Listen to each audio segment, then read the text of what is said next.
Look. This is exactly what I'm telling you guys about right here. Whoa. You guys, come here. Yep, we got eggs.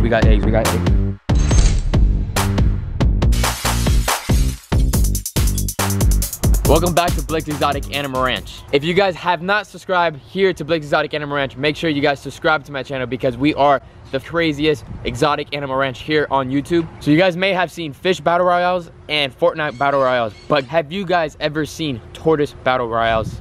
Probably not. But here on Blake's Exotic Animal Ranch, I'm gonna show you guys a tortoise battle royale and explain why they do this here at the ranch. If you guys have not seen the last video here on Blake's Exotic Animal Ranch, make sure you guys go check it out because those tortoises, my sulcata tortoises, have been destroying the pumpkins. As you guys can see, they're going man-ham over here, just eating everything. Look at this big girl right here. She got a pumpkin face. Make sure you guys check that video out because I'll show you guys what we did with these pumpkins. Look at that girl. Let's go see some tortoises.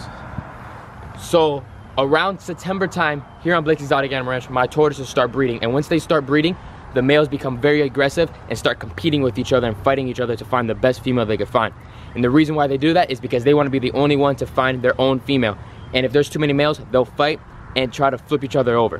When the large African spur thighs fight each other, they use the gruler scoots, these things right here. Right in front of their necks, there's faces, and that helps them flip over the other tortoise so that they can compete and flip each other over to be the most dominant one in their area, their pasture, their home range. So that's what they do here. But here on my ranch, that doesn't happen. It does happen, but I flip them back over and save them so that the tortoises don't pass away and nothing happens to them. Whoa, you guys, come here. It is season right now, and I have a female sulcata laying right now nesting. And you know what the even more crazier part about it is that it's the beginning of October and this is Avatar's mom. So who knows? Let's see if it's genetic. I have no idea. But literally right now, you guys, full motion right now. Look down in there. I'll get closer. She's making the egg chamber right now, this section. She's already started making the ground very moist and wet so that she can start depositing the eggs. We might be able to get some live video of these eggs going into the ground, which would be pretty crazy. While we're waiting for Avatar's mom to lay eggs. Look. This is exactly what I was telling you guys about right here. Exactly what I was telling you guys about. And this is what the two males exactly do. This new male right here is a new male I just got. And that's my older male. So let me get over there and show you exactly what's happening. Come. You see exactly what he's doing right now? This male is trying to get underneath him to flip him over. And this one's backing off. The bigger one's actually backing off and he doesn't want to do anything with it. But this male is not staying here. He is staying here. This one, I have already somebody that's taking him home to another place. So this is exactly what I was telling you guys. This is what they do in the wild. This is what they do here on the ranch. They fight each other, and there you go. He lost, he won, and he's running away. Look at this. There they go. That's exactly what happens. And to stop these kind of things, I've seen people put tennis balls in their gruler screws so they don't hurt each other, but they get really hurt. They get killed each other. So that's why it's not good to always have a lot of males together. When there's females around, you have to give a very good eye and make sure you have a lot of obstacles around so that they can get away from each other and hide from each other's males. So let's go over there and split these guys up before it gets too rough, even though they might not be doing that much right now, but it could get very intense. So that's why we want to make sure that they get safe and nothing happens to these guys. So let's go over there and grab one of the males and move him out of the way. So what we're gonna do right now is just grab him and turn him around. So they have, there you go. And then this one should go that way and that one should go that way. Just doing that right there will help him just to stop him and slow him down. But look, he's trying to turn back around. Somebody just gave me this adult male sulcata tortoise and they asked me if I had any for sale or any that I wanted to rehome, and I said yes, but it has a lot of fungus and it's a little beat up, but they said that is all right. They'll take it to the vet and they'll take care of it, and I said okay, no problem. So I'm taking him to Naples to his new owner so that he can live the rest of his life there in Naples. And like you guys just saw, I turned him around and he went straight back to start fighting the male again. In the wild, these guys will fight to the death, like I said, and they will not stop. So you got to make sure you literally grab them and take them far away, because if you don't, they will really hurt each other. So you always have to separate them. Also, a good thing, if you have extra males and stuff, you put visual barriers so they can't see each other, and that helps a lot. And then when it's breeding season starts happening, those males just start going crazy and start trying to fight, and it could get intense. But we make sure that I'm always here at the ranch, my family's always here at the ranch, make sure everyone keeps an eye on these guys, flip them back over if something happens. And if one's getting bullied a little too much, bullying, if one gets bullied just a little too much, we make sure we take that male out of the way, and then they're all good and happy. So I got backup. I got my wheelbarrow, my 4x4 wheelbarrow. We're gonna lift this big guy up. He is heavy. He's about 110 pounds, 115 pounds. We're gonna put him in his wheelbarrow and take him to another side of the property where there's a fence so he can't come back over here and bother him. He is leaving tomorrow, like I said, so we won't have no problems in the future with these two guys fighting. So let's do it right now. 1, 2. All right, I didn't want to do it like that. Let's turn around.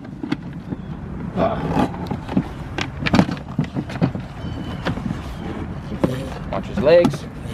There you go, big boy. We got him in. So let's take him to another side. Let's go. So we just got this large adult male cicada out of the wheelbarrow into another side of the property so he won't be able to mess up the other male adult. If you guys have been enjoying this video, I'm out of breath. If you guys have been enjoying this video here on Blake's Exotic Animal Ranch, make sure you guys put those post notifications on. Because like I said, every day there's something different happening here at the ranch. That female cicada is still laying. It's gonna be dusk here soon, so she's gonna lay through the night. But I'm gonna be posting other videos all the time of tortoises laying, collecting the eggs, all different types of husbandry of these tortoises. So make sure you guys put those post notifications on. A few moments later. Yep, we got eggs, we got eggs, we got eggs. And the thing is here, like I told you guys, I didn't collect all the rocks yet because I didn't think they were gonna start laying right now. But they started laying already. So if the eggs stay there for too long, she'll start piling them up and the eggs will break. So I do not want that to happen because I wanna see if this female is genetic or not, creating more scaleless, translucent cicada tortoises. So let's get some of these eggs.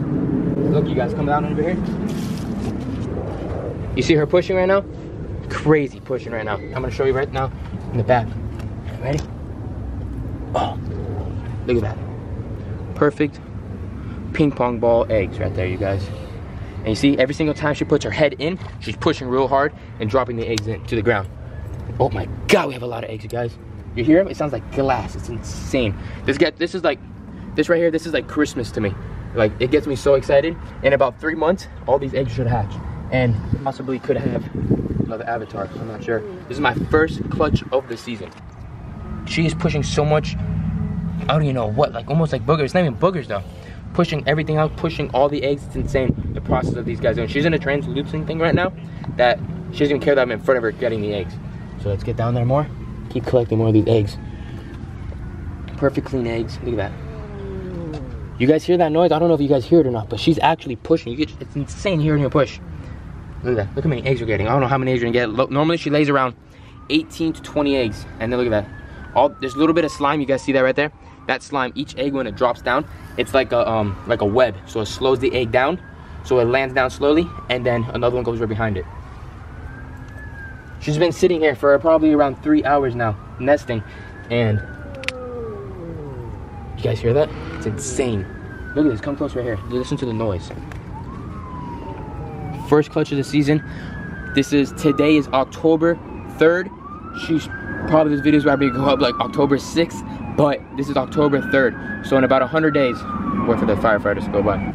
So we're at 2, 4, 6, 8, 10, 11, 12. We're at 12 ping pong ball size eggs right now.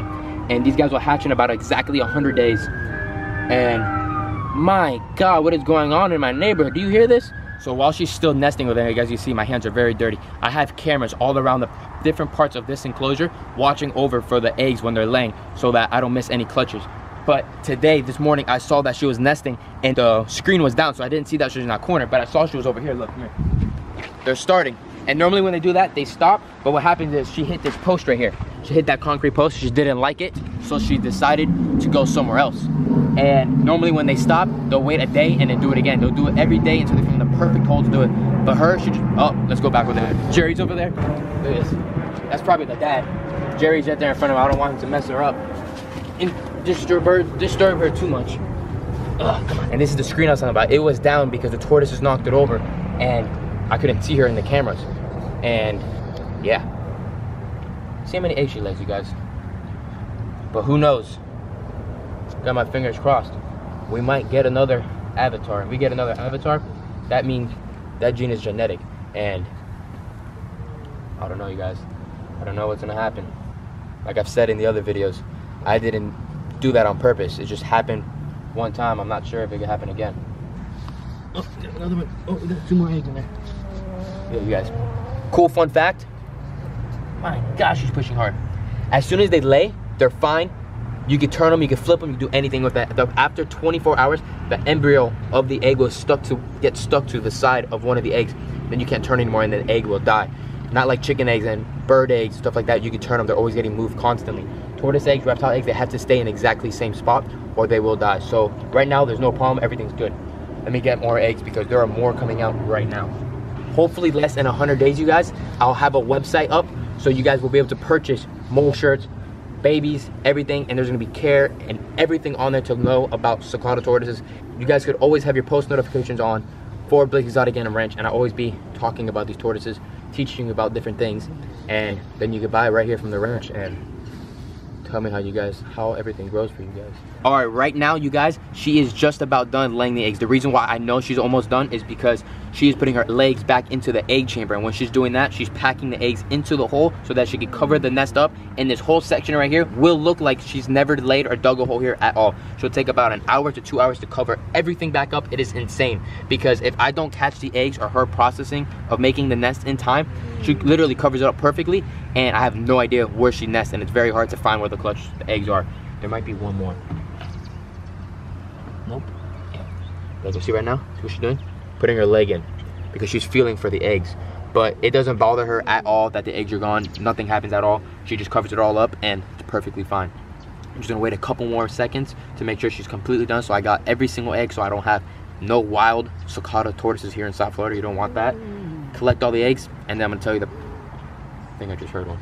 And we're gonna go to the incubator in a second and I'm gonna show you guys the process of exactly what I do to have these eggs hatch out in about 100 days. So we got exactly 20 eggs, what I was expecting. She's always from about 18 to 21 eggs every single time. Last year, she laid exactly 4 clutches, one every single month, starting from this November to a couple more months afterwards. She is now done. She is done. She's already throwing the dirt back in, so I know she's finished. And what we are going to do right now is we're gonna head to the house. I'm gonna show you the incubator, clean my hands because, wow, my hands are dirty, and explain the whole process of what I do to incubate these eggs. So what I like to do is organize my eggs nice and equally every single time and line them all up. There are 20 eggs exactly, so there's gonna be rows of 4 for each of all these eggs. That's what we're gonna do right now. Normally what I like to do is clean the eggs off if there's a lot of dirt on them, but because I was there and I did not miss the clutch, the eggs are pretty much clean. They have a little bit of dirt on them, but that is all right, and that's not a problem. But most of the time, I do clean off my eggs if they're very dirty, but these are perfect. So look, like I said, make them perfect rows, separate them just a little bit. And I've been hatching out my Sakata tortoises in this way for the last 7 years without a problem. And look at that, 4, exactly, 20 eggs, perfect. So what I'm gonna do now is I get a spray bottle and I spray the eggs so that they get nice and damp and humid. So when they go inside the incubator, I incubate my eggs at 86 degrees the full time, about 100 days, 90 to 100 days, and then they start pipping around those days. I will definitely keep you guys updated when they start pipping because it's freaking awesome watching these guys break out of the eggs. So this spray bottle right here, I get these spray bottles at Home Depot, your local hardware store. They're like $1, $2 each. Fill them with water. If they go bad, you throw them away, you get a new one. But like I said, purified water, and I just spray the eggs right down. And I don't have water inside my incubator. I don't have a fan in my incubator. I have it very old-fashioned, you guys could say. And I open my incubator every single day to let fresh air to come in, let all the old air come out, and I spray these eggs pretty much every other day. As soon as I see the vermiculite start drying up and being too dry, and like if I could blow it like that too much, that means it's not damp enough and I want to spray it down more. So I just do this and I just do the whole thing. So these are the first eggs, so I'm spraying them a lot more so that they're nice and damp, and then they go inside the incubator and they'll sit there for about 100 days. In about 20 to 30 days, about a month and a half in, I could get my phone light or a flashlight, put it up against the eggs and see if there's veins or anything in the eggs to make sure they're fertile. Most of the time they are fertile, but sometimes you have a dud and that happens, it's part of the eggs. But I have just about a 90% hatch rate every single year with my Sakata tortoises. Let's go bring them into my homemade refrigerator. So we are here at my incubator, and this is the first clutch of the season. I will put a sticky note right here in the front, put the date down, exactly when they laid them, and exactly how many eggs I have in here. And these guys, because they're the first ones, they're on top of the incubator, the first ones in this incubator. And I like to put them individually just like that, because then when they start hatching, it's gonna go clink, clink, like a ladder back and forth. And I know what's from the top and the bottom.